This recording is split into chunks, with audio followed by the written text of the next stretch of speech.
All right, it says we're live. Yay. Hi, folks.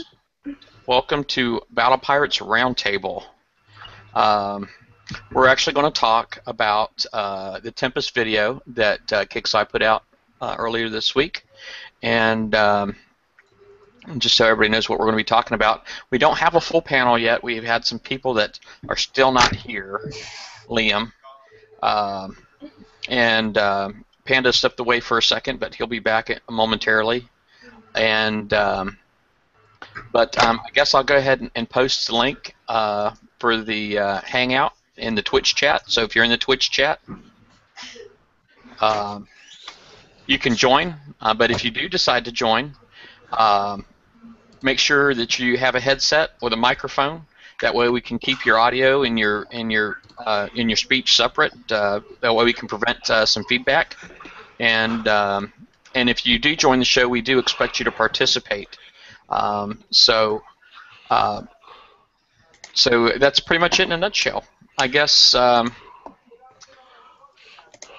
go ahead and just introduce everybody. Hey, Stephen, you're on camera today. Welcome. Thanks. Hey. Well, Tito's here. Carpe diem. Hello. Stephen. Yeah, Stephen. I don't know your pirate name. What's your pirate name? It's Stephen W. from IPC in Sector 34. Okay. I'm also on Pirates ECU in the chat. Gotcha. I see. Kung Po Panda's with us. Bonjour. Yeah, we got Joel. Hello. Lady D is joined us today. And I'm then trying to get my overlay working. okay. Chris, is that a Chris that I know by any chance? Okay, he's not working yet. Maybe he's just got to still get everything turned on. Well, and then of course Big Ben is here. Hola, ¿cómo está? Yeah, me too. And I don't know. Andrew is sitting in a very, very dark room. Evening, guys. It's not that creepy. Maybe a little creepy. Beginning of a horror movie. I didn't even know I had it on. Okay. All right. Well, yeah, it was very, very dark, so nobody really saw anything. But anyway, I guess we got somebody typing like crazy. Sorry, I'll stop it. That's It's okay. me. I'm being hit. You're being hit. Yeah, I'm being hit. Go ahead and put it up, man. You go ahead and share your screen. I'm getting flattened as well. Yo, No, I'm not gonna do that. I've got no guard. There's nothing to show. Nothing to see anyway, right? Nah, nothing to All see. right. Well, I guess we do still have another slot left. One, hopefully Liam gets it. He'll be PMing me, I guess, if he doesn't. But anyway, I guess I'm going to go ahead and pull up the slides. And I went and put together some slides just to point out some things that I noticed in the Tempest video. And really just want to get see what everybody thinks about it. And just in case everybody doesn't know or hasn't seen the Tempest video, I mean, I can go ahead and post it in the chat, but then you'll be watching that instead of watching us. So, but the video I just put in the Twitch chat is the Tempest video. But when you start watching it, I'll just go ahead and go to the first screen that I took. This one right here. And it's just showing that the Typhoons are going to be in the war zones this time. I don't know about anybody else, but I'm really not sweating it that bad, right? Simply because the trick with these war zones is getting the enemy to shoot at the other enemy, right, instead of you. So I figure a lot of these drones will be flying across the screen if I play my game right, and then maybe I can still get to that Typhoon before the drones get to me. Everyone's got something to deal with drones now. When the Typhoons first came out, you didn't have anything. You weren't set up for it. By now, you got some fast ballistic fleet. Oh yeah. That could be a problem. I know. I don't know if anybody ever got to do any kind of. I know the campaigns are going to be. There's Typhoons that are going to be in there, and like Hell Strikes, I would imagine being extremely effective. As far as obviously chewing up the drones. I mean, we all use them now for dealing with like. Piranha drones and all that kind of stuff. So I'm not really too worried about the Typhoons being in there. I don't know, about anybody else.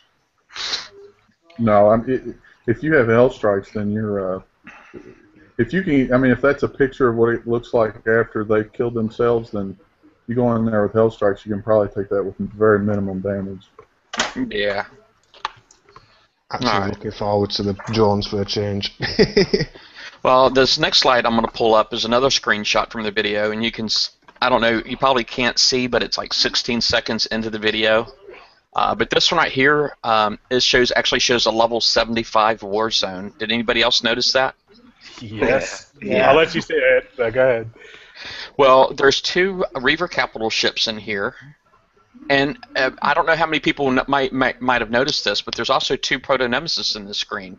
Okay, there's that one on the left, and there's one actually just off the screen, but you can see the ring. God the damn, you're tactical right. field around it. So there's 2 Proto-Nemesis in there, and there's the 2 Reaver capital ships. And the Reaver capital ships also have those navigation things, so they're both going to be, like teleporting drones and whatnot in. So that one there just looks extremely, extremely insane to me. It does. Definitely looks like a war zone. That's It designed does. for people with Grims. That's all that one's for. That's for the ones who want it done quick, out the way, gone. Yeah, that doesn't look like anything that I want to hit. No. Now, Spectre White Wolf did ask me for a shout out, but I guess Spectre White Wolf sounds like they're planning on subbing it. Don't forget what those red rings are supposed to be for. This is that new thermal detection stuff that works through water. So we're completely getting away from reality with If those. they took CKs out, I'm going to go ahead and tell you right now, 3 pieces of stealth armor on Spectres with CKs even is probably not going to do that. Because Yeah. I guarantee you they tweaked that. They're done with the Spectres in this raid. Well, at least for the main targets. Yeah, I wouldn't even waste your Crypt Keeper on it. I'm sure somebody will put a video up. Don't even be the first person to try it. Yeah, I think if you've still got Crypt Keepers, and I know there's a lot of people out there that do, that have hoarding them, but just holding on to them, hoping they're going to get to use them. You definitely want to pick your targets. If you do decide you want to use a Crypt Keeper, I don't know what all the targets look like. If there's been any kind of preview yet, then I'm not aware of it. But I would think. Something else that I just noticed by looking at this picture. If you look behind that one Proto-Nemesis, it looks like there's a couple of subs getting ready to surface or go down. They were right talking there. about the Reaper subs. Yeah. You can see one actually right there in front of it, right in front of the Proto. Well, yeah, but that's the driver. That's the Forsaken, whoever guy is. But I'm just talking. There's some actual Drac subs. It looks like underneath that, right behind that Proto-Nemesis. Okay. And do you think that there's another Proto-Nemesis right Yeah. off the screen? Yeah. Well, you see the second tactical field. There's another white tactical field south of that one Proto-Nemesis, just in the bottom left corner. So it just tells me that there's another Proto-Nemesis that's actually off. Oh, God, it's gonna be yeah. a very tough ride. But yeah, there might actually be like another tier. I mean, I know we've had like the A's, B's, and C's. So where we're talking about the level 70, whatever targets, maybe that means there's going to be like an extra level of difficulty that you can go if you feel the need. But I suspect that the 60s and the 40s are going to be challenging enough for most. But anyway. They probably are. Yeah. All right. Well, just going on to the next picture. This one right here. The only reason I took this one was just to point out that one little shockwave boat. This one right here's got the yellow ring around it. That's the one that basically is just going to try to get next to your fleets when they see you, and try to blow up. They're going to try to shockwave right next to you. And then moving forward, the next screenshot that I grabbed was basically the main price screen. They have the Enforcer, as you see up there, is like 12.5 million points, and the new Flechette, that D92F, is 5 million points. So if you have everything, 17.5 million points is what you're going to need to keep your collection complete. If you've never got the Nuke Cruisers, they're on sale for 10 million, and the D92U's on sale for 4.5 million. That will be an excellent grab for pretty much anybody who can get them. They're really good. They can be designed to work to kill dredges, as well as drag bases. And not just Forsaken bases. I mean, I think it's definitely going to be a good grab for anybody. Yeah. And now I know a lot of people were really wanting to talk about the new gun. Okay, the D92F. I mean, I took this right here right off the video, but I actually did take this a step further, and I went and cropped it out, and I put it right next to the D92U. That's what I've been looking forward to seeing, the price, Yeah. DPS. Yep. Well, this right here, basically what I did to get these numbers is I took the damage, which is 160, and I divided it by the reload time of 2.5, and then I did factor in the accuracy, so I multiplied that times 0.7. Okay. The D92F is 9 salvos, and the same reload time, 2.5, same accuracy. Even though you can't really see the bottom of the D92F blueprint, it looks like it's the next attribute on there is shockwave damage, and it looks like it's quite potentially the exact same shockwave damage as the D92U. Well, the most important thing is that the radioactive damage doesn't fade. Yeah. That new weapon, whatever it hits, it's going to stay until it overloads. Well, that's actually No, that's for the whole, I think. that's not part of. Yeah, that's not a weapon attribute. Yeah, that's not a weapon attribute. That's actually that was on the new thing. I'm sorry. Yeah. Brain fart. Yeah, and we'll get to that, but I don't know. I one thing that I mean, if you really want to be nitpicky, when you look at the D92F, you see actually 7 weapon slots there, and it's 9 salvos. So it's a little different, than it's 4 salvos and 4 weapon slots on that Impulse D92U. Well, I say weapon slots, but if you look, it looks like 4 little cannons on the end of the D92U. Mm-hmm. So I think they should have added 2 more little cannons on that D92F launcher. But anyway, yeah, the DPS is going to be huge. But look at that weight though, 970 tons. The weight on the it's not quite double the D92U, but I don't know. It's definitely going to be a nice cannon, I think, to pretty much put anywhere you can fit the weight. Yeah. Right. That's going to be the issue. Is that you're not going to be able to. I mean, you can do a whole fleet. You can do 4 nuke cruisers with all 8 weapon slots as the U. That F is going to, it's going to be hard to decide where you want to give on. Where you got engine system and evade up, some kind of evade upgrade and your armor. So you're going to have to give somewhere because a 4 nuke cruiser fleet full of those is at max weight. Yeah. I think the question is, if you put as many D92s on one ship as you did, as many as you could fit of the F version, which one would be the strongest? Because you're going to have more in a 5 fleet than you won't be able to fill 5 fleet with the F. So which one's going to do the more damage? Well, yeah. I mean, just looking at this, the picture here. I mean, when I did the higher DPS, and even when you take in the BP professor, Larry Smelg, I think is his name. I think I said it right. He needs to be on here and tell me how to say his name. But anyway, the BP professor, he actually uses an attribute. He calls it. He uses per 100 tons. He uses that metric. So even when you take in the weight factor, the D92F has still got a lot higher DPS than the D92U. Even per weight.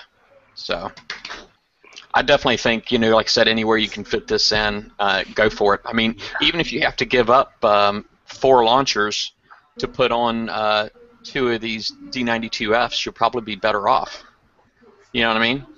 Yeah, definitely put one of these on each of my MCX impulses. Yeah. So I think the question is, for me though, do you need it? You've got NCs that can pretty much get any base. Yeah, that new hull, the new defense hull, is going to render NC fleets pretty much obsolete unless you've got a high rank, because you ain't going to get in a base, you ain't going to pound them.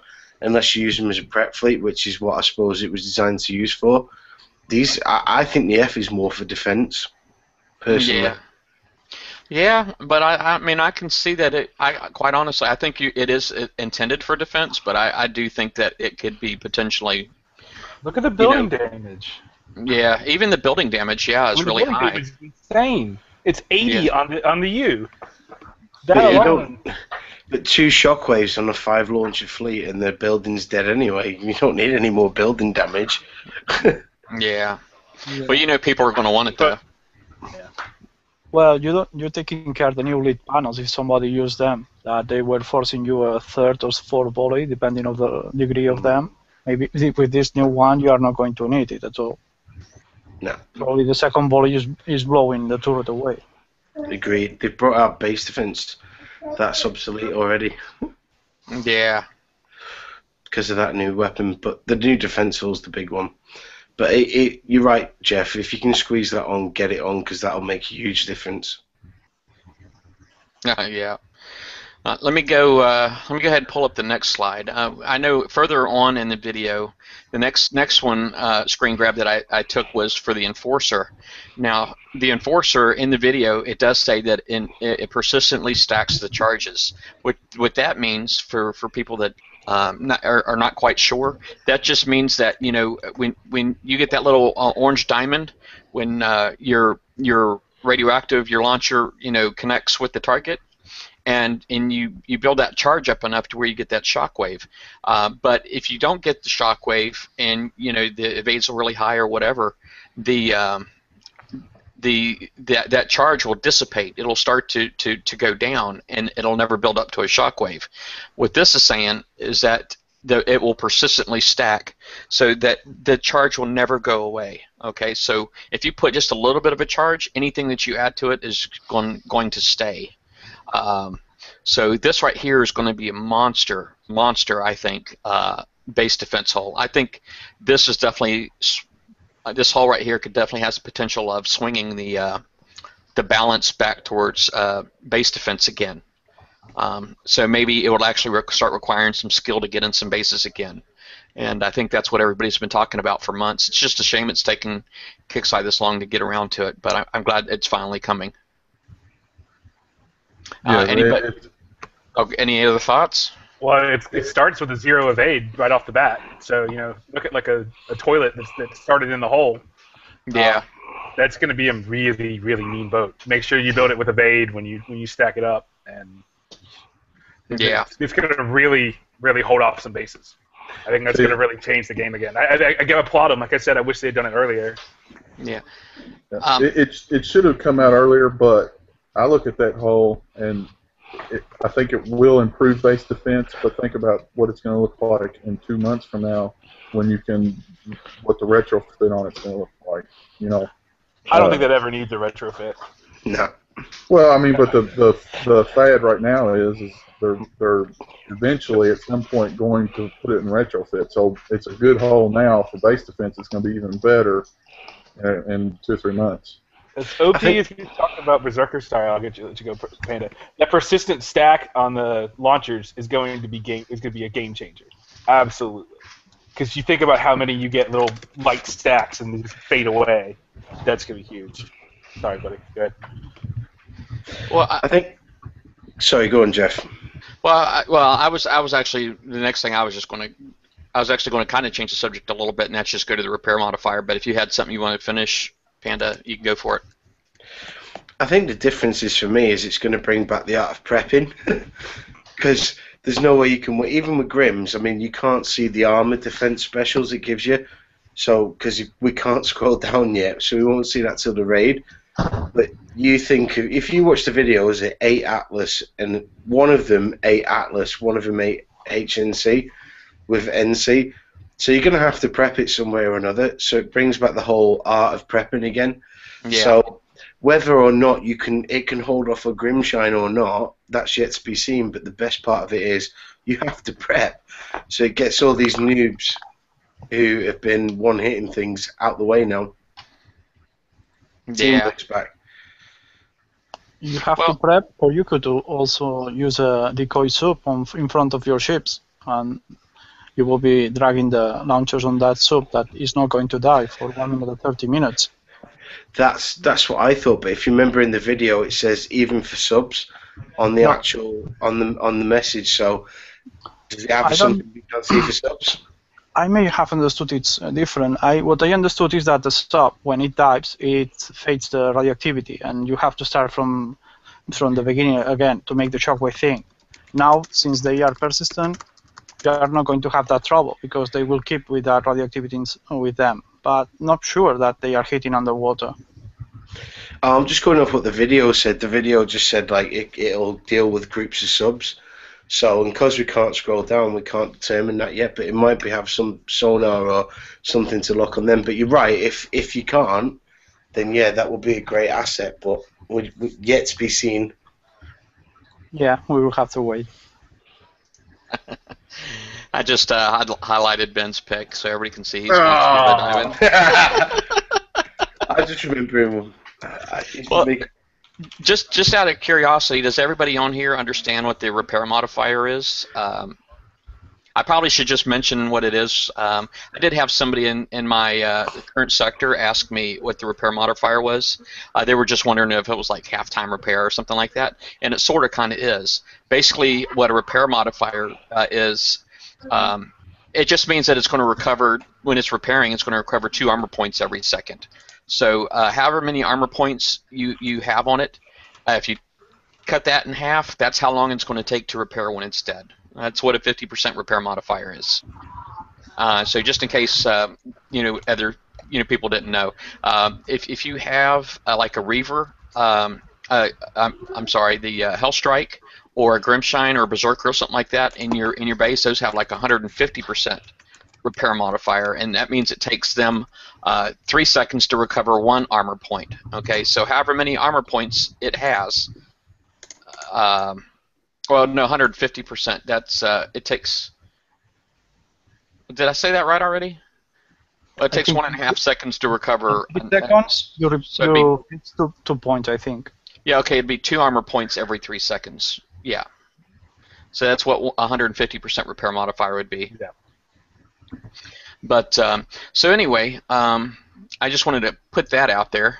The next slide that I had was it was basically the other Enforcer slide, just like the shipyard, from the shipyard. 5.5 days to build this with nothing on it. That's kind of an improvement, don't you guys think?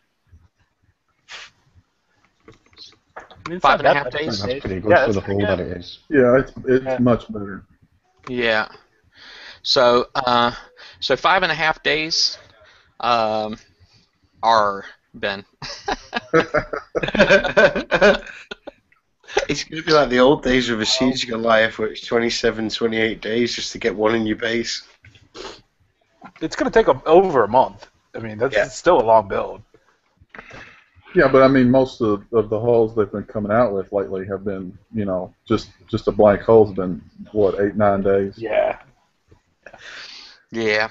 Well, and, I actually did take some of the numbers that were on this right here, and because there's numbers that are on this particular picture that aren't on the other one. So when we go forward, and you're wondering where I got these other numbers, now you'll know that I actually took them right off of this screen right here, and that was like the ballistic defense, explosive defense, missile defense, and the accuracy bonuses. Because this previous slide right here, it didn't show any of that. So anyway, I gotta just go ahead and jump forward a couple of times. All right. This one right here, if you see the Enforcer blueprint up in the top, I added like the accuracy. You know what? I didn't finish this slide. Darn it. Well, this DPS stuff, I actually just copied my errors from the other side, and I was trying to do like an armor potential type thing. But I guess that really didn't really matter with the nuke cruiser because the nuke cruiser is not really a base defense hull. So maybe I can just jump forward to a base defense hull. I guess the comparison to the Enforcer to the nuke cruiser, I was really curious, what they had in common, and aside from just being radioactive hulls, I guess not really much, huh?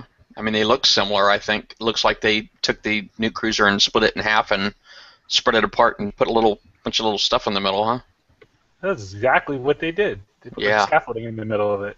Yeah. Just tweaked plate design. But I did put up a Goliath just because I know a lot of people.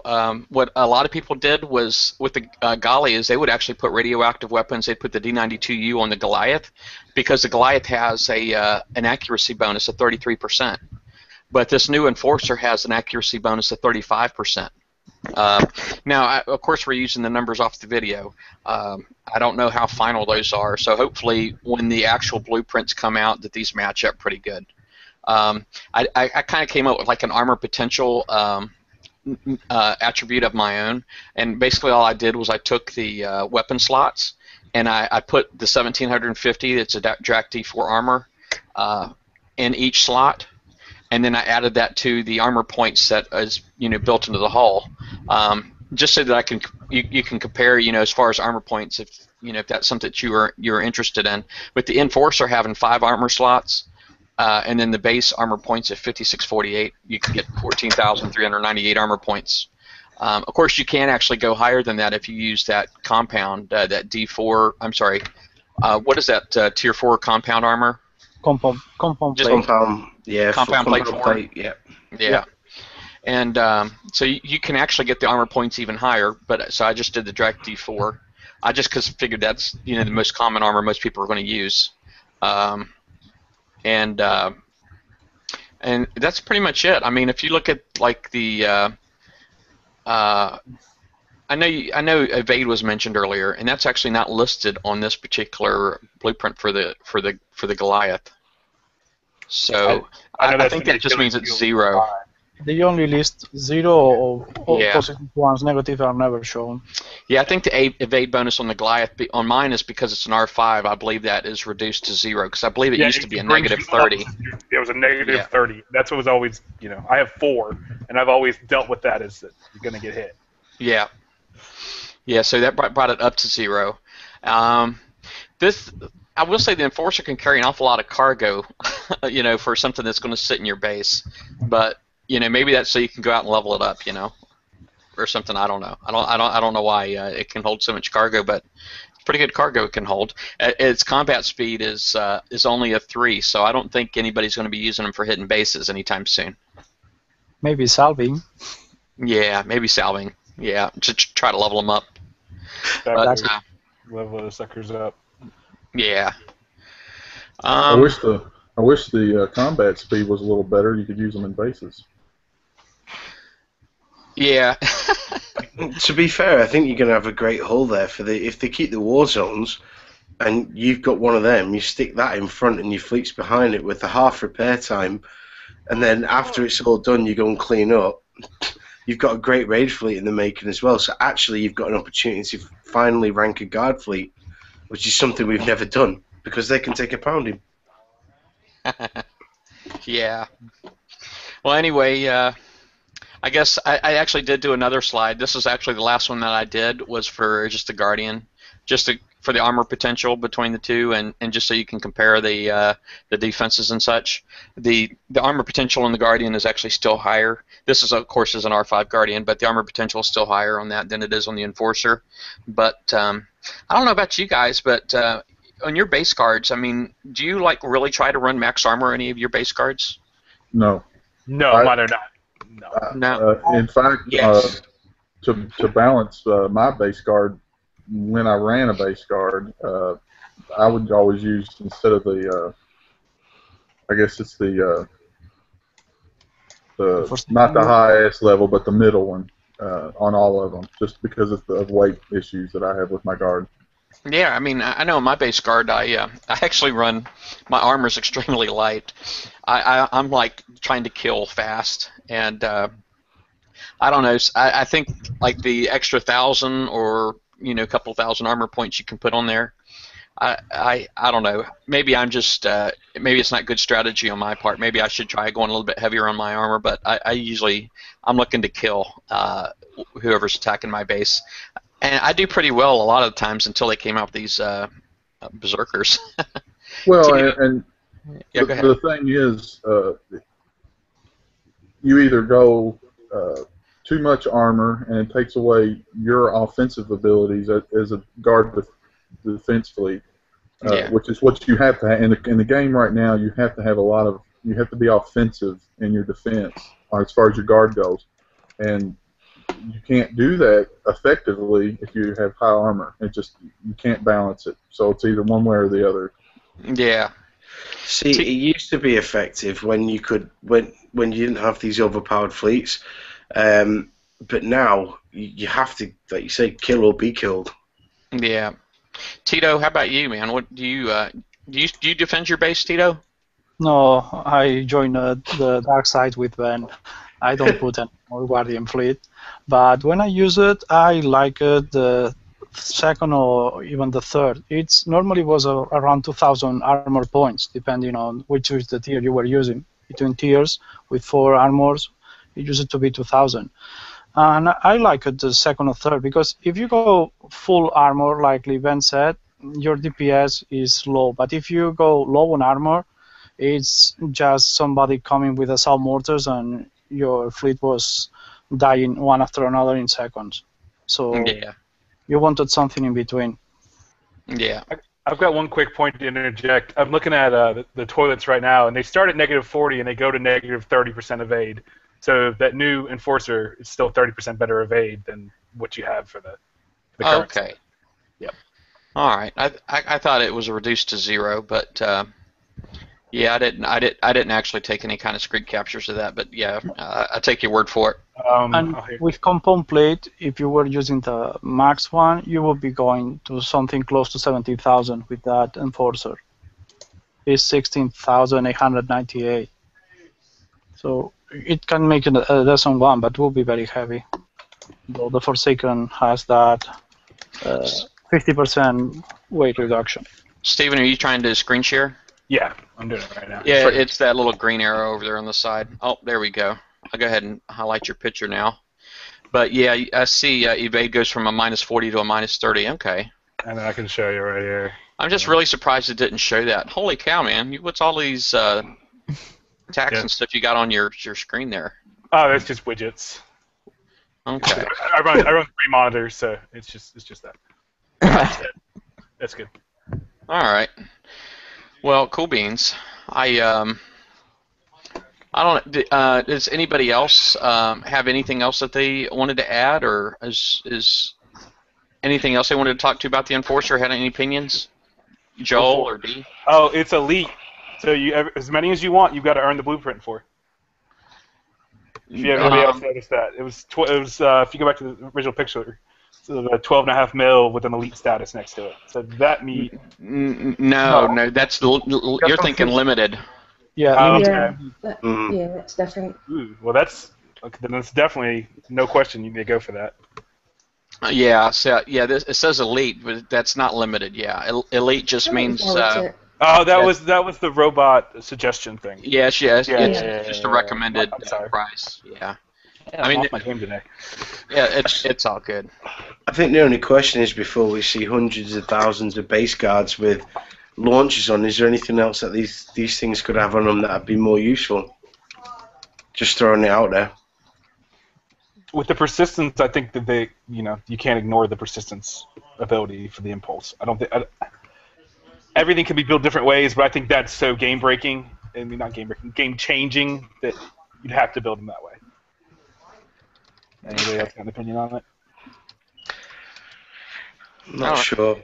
It'd be interesting, that's for sure. Andrew, you've been quiet. Do you have anything you wanted to add, or he's gone. Heavy breathing. So didn't fight him. Alrighty. But I guess that's. Now you said something about the elite tag. Now I guess you're talking about actually like ranking up your boats. Is that what you're talking about, Steven? Oh, no, if you looked at the picture of the prizes, if you remember last raid, it's because Robot went and he said like this is what you should get if you don't have it, and he labeled them as elite. I remember correctly. Yeah, that's all it was. It's just saying this is what you should get. Yeah. Okay. Andrew, welcome back. I don't know if you had anything that if you wanted to add if there's anything that you saw during the slides, or if you had any kind of opinions on base guards or anything like that. I don't know if you're currently defending your base or not. Yeah, I mean, I am planning to build one of them. I mean, I've got an L-Strike, a Dread, and an Atlas in at the minute, but I think that'd be nice to swap from my L-Strike. Because my L-Strike's pretty heavy, so I reckon I've got a lot of weight to play with.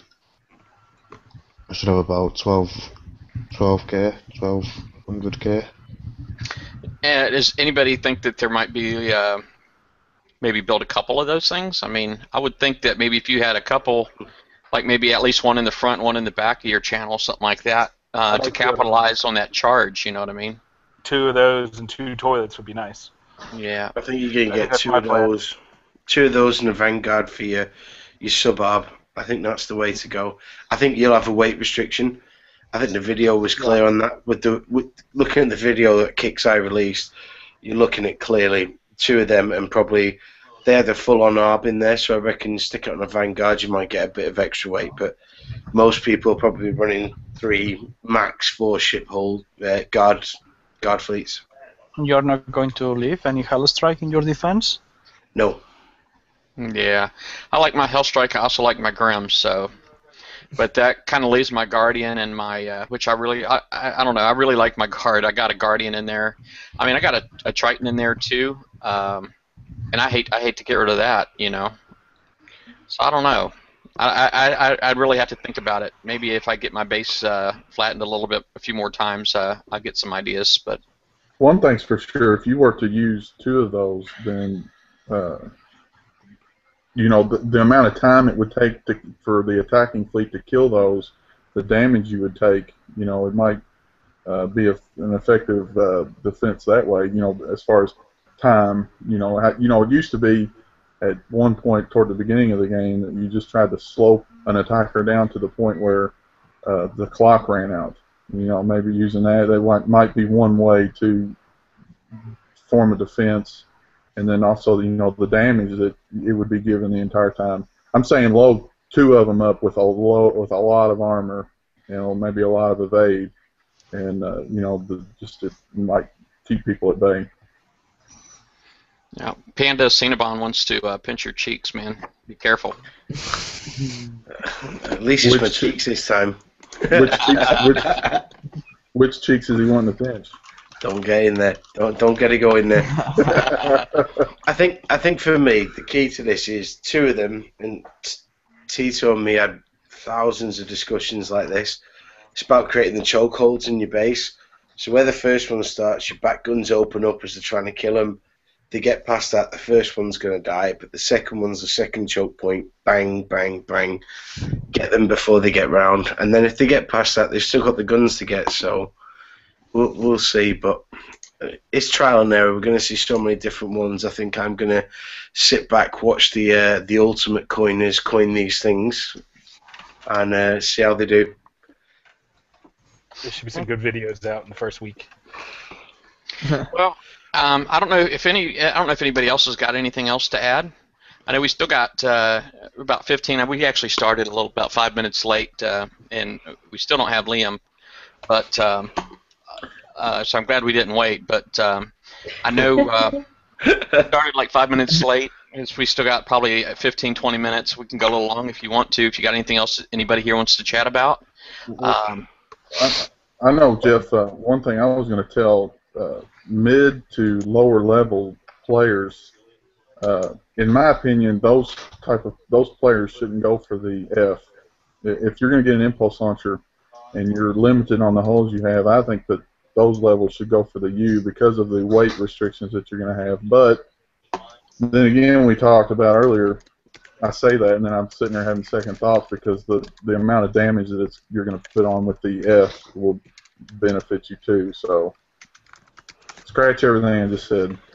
It's the hat. It's the hat I put on. This is a bad one. And any of you guys see the new weapon?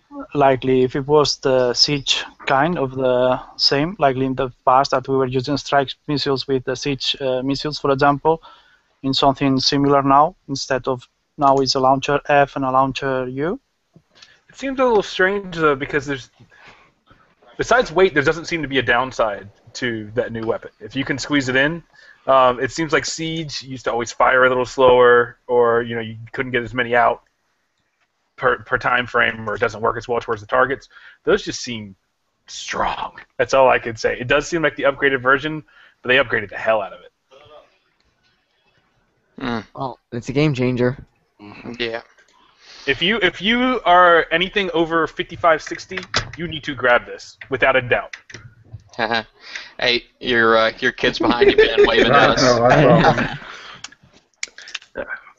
saw So hi, Ben's kids. They're saying hi to you, Chandler. He's over there playing Risk at the table. Oh, okay.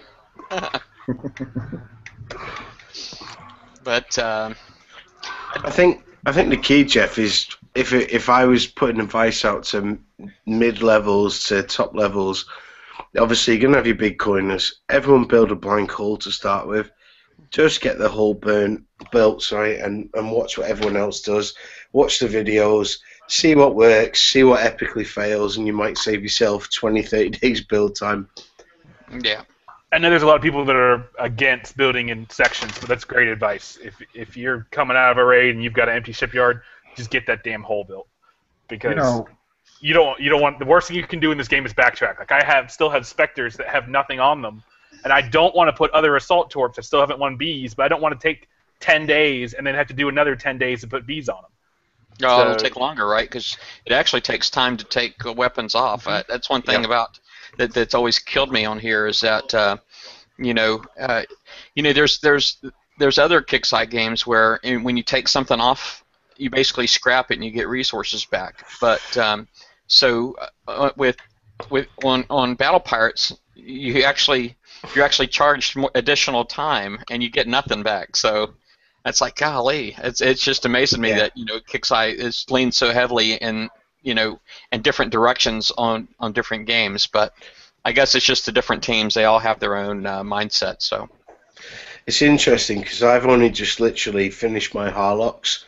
I coined the blank holes, obviously, is how I do it, but I've been watching the videos, seeing the mixes, using your maths, Jeff, and I've got my Harlocks out at last, and damn, I'm glad I'm waiting now. Hellstrikes were a learning curve. Coined a fleet of Hellstrikes, got it wrong, cost me a fortune, cost me days in repair, had a 2-ship build, had to go to 3. Just build blank holes, watch the videos, make your decisions from there. And 2, just to continue on with that theme, if you might not like building in sections, but say for some reason you're in the middle of you put a 2-day build in, well, say you win a blueprint on the weekly mission or something that you've been waiting for. Well, then you only got to wait 2 days to refit something. Whereas if you build a whole hull, you're looking at 2 weeks or more. And that's why I like doing it in sections. I think building in sections is the way to go because, as fast as this game changes, I mean, the new stuff comes out in the Forsaken missions and all that, Especially in the Forsaken missions, it's likely they came the Atlas, and then the next Forsaken missions, you were changing the special for that power cell. They do it very fast. Okay. Alrighty. Well, actually, I don't know if anybody else had anything else.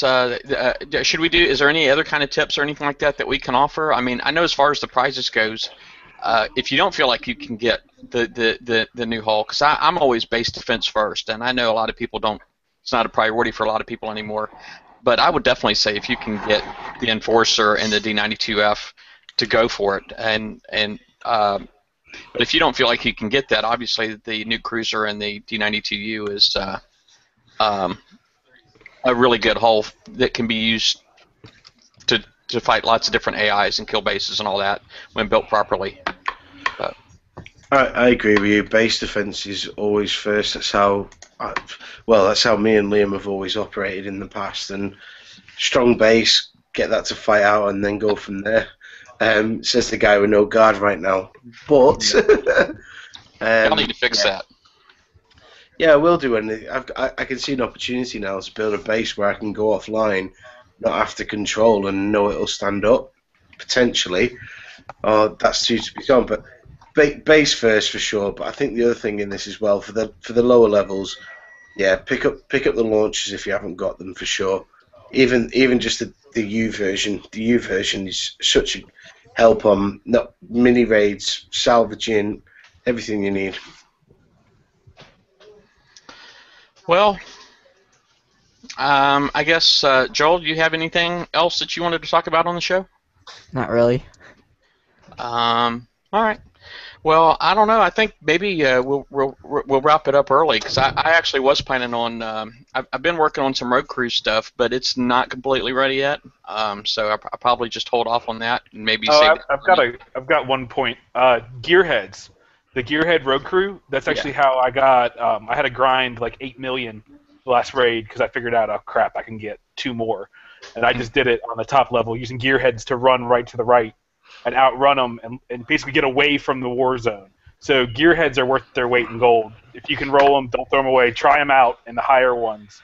The Gearheads, the Gearheads, that one there is that gives you like speed up like the first 20 seconds or something like that. First right? 20 seconds, and it's huge. It can really get you out of there, get them stacked, and get to the point where you can just, I killed the trailing damage. I just come up and come behind the capital ship and pop it, and I did that like 40 times in a row. I grinded for like 9 hours doing that. Yeah.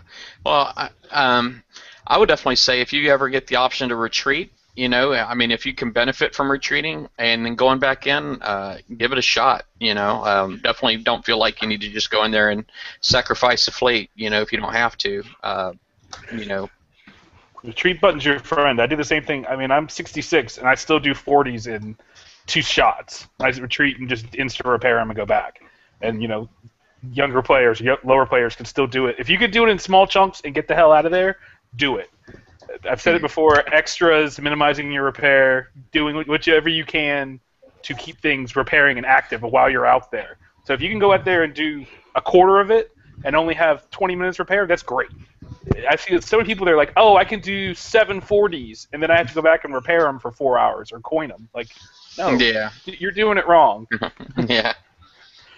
It depends. It depends on your time, but yeah, you're right. Key to it as well, I agree with Gearhead. Stick it on a frigate, stick the frigate in the base, turn and run to a corner, and you can see what happens before you take any damage. And then you can decide what fleets to use. Gearheads are a good call. Yeah, and don't. It's okay to be a spectator. If you need to watch other people, see what other people are doing for tactics, you're going to get ideas a lot faster that way than waiting on us. Because I know the event starts next Thursday, and we're going to have a show Thursday night. But odds are you're already going to be watching people, hopefully, to get some kind of strategy down and working on that. And then maybe you can actually share with us on the Twitch chat Thursday night, or PM, me or D or Nash, one of us, and then we can maybe share and pass out that information. So, but I've got a word of caution. Everyone knows the first 2, 3, 4 hours are going to be laggy as hell. Minimize your damage. Do small things. Don't try. You're going to get some disconnects. You're going to get some dead fleets. So just be aware the beginning, first 3, 4 hours is going to be bad, just like it always is. Always is, yeah. I never played the first 4 hours. I play small. I play small, watch, hang out, and talk to people. That's the way I do. And play. Okay, one more thing. Play late at night. If you have the ability to get on and do stuff at 2, 3 in the morning, you'd be amazed how many more targets there are, how much more availability there is, mini raids or raid. If you can play off hours or go to other sectors and do it, you do it. Yeah, or you can hit safe targets too if you want to test. You can always pay attention to comms to see if other people are complaining about lag. If you wanted to see if your connection is okay, hit something that you might be able to auto, hit a C target and see how smooth it is, that kind of thing, instead of lag in Battle Pirates is day end in Y. Come on. Yeah. But also, don't forget to do your Drak bases during the raid, half repair time. Very efficient way to do it after you get your prizes. Yeah. Well, all right. Let me see. just quickly, for those using D92Us, if you're going on for things like the 63s in the last one, don't forget Deadeye Destroyers. They give you the extra critical hits, which will be the difference between a shockwave and not. So if you're struggling to get a shockwave, put on Deadeye. That should increase your chances. Yeah, that's a great crew. I use it with Ballistic as well. Anybody else? Well, most of the crews, I mean, definitely use your rogue crews on all your fleets and use them as often as you can. And I definitely, and most of them have some kind of value. I don't think there's really any other than maybe the Lucky Bastards road crew that I can't use. But most of them are pretty good for something, you know. Yeah, it's funny how they don't retire that crew. Yeah. I went and did a roll, and of course it's the very first one that comes up, so I got to pay for a Every reroll. time. But they retire the Crypt Keepers. But all right. Well, going once, going twice. Anybody else got anything else? Any questions from the chat? Doesn't look like anybody. Yeah, chat. Wrap up here. Sorry, I'm staring at the last half I've of got the. to apologise for the background noise tonight. What was that, D? I was talking I've got to apologise for all the background noise tonight. I actually haven't been able to hear it. Believe it or not, here in my I've house, kept it pretty muted. I hear my son behind me. My wife's cooking, so it's I got a little bit of my own background noise today. Sorry, England are playing as well, so I'm like this every 5 seconds. So if you see me going mute or not, that's why. I'm like, oh. Of course, Ben keeps putting on Google effects too, so that keeps distracting me too. So. Well, you gotta. I'm just being goofy because I can. Yeah. One time wrong with having a little fun. Yes, and I just want to say this about the show. Even though I was warned that I would get a lot of heat for that. Yeah. Antichrist just mentioned in the Twitch chat too that maybe. What's that? It's the Triple Crown. California Chrome might win. It's right on the outside. Sorry. Whatever. I don't really care. This is Battle Pirates. That's a good point. But Antichrist was just also putting out a reminder in the Twitch chat that judges are on Tuesday. There won't be any on Friday because we're having an event. Yeah. You better check that Antichrist. He's a lady pirate. He might be lying to us. Wait, yeah. I don't think he's lying this time. I just like the abuse they give you whilst you're online, Ben. The so supportive is brilliant. Yeah. Antichrist and Wrath are my favourite two people in chat every time. Without fail. We've been together a long time. They like to they try to get me going on here. Yeah. Salute to Anti and to Wrath. Yeah. Keep up the good work. For those of y'all that just watch the show on YouTube, you're missing out. The Twitch chat is half the experience. But so anyway, I'm going to go ahead and end the broadcast. I guess we'll be seeing y'all again on Thursday. You can feel free to join us Thursday night, and East Coast time, my time, it's 8:30 p.m. I guess it's 5:30 West Coast, and is that like 12:30 or 1:30 D? 1:30. Greenwich Mean 1:30 Greenwich Mean Time. Yeah. So, and you can also go to our Facebook channel, which is bp.battlevortex.tv. And request to join there for any updates. We put out reminders for the shows and all that stuff. So anyway, y'all have a good evening. Thanks everybody who joined us here on the panel and everybody who joined us in Twitch chat. Y'all have a good evening. See you later, guys. Laters. See you later.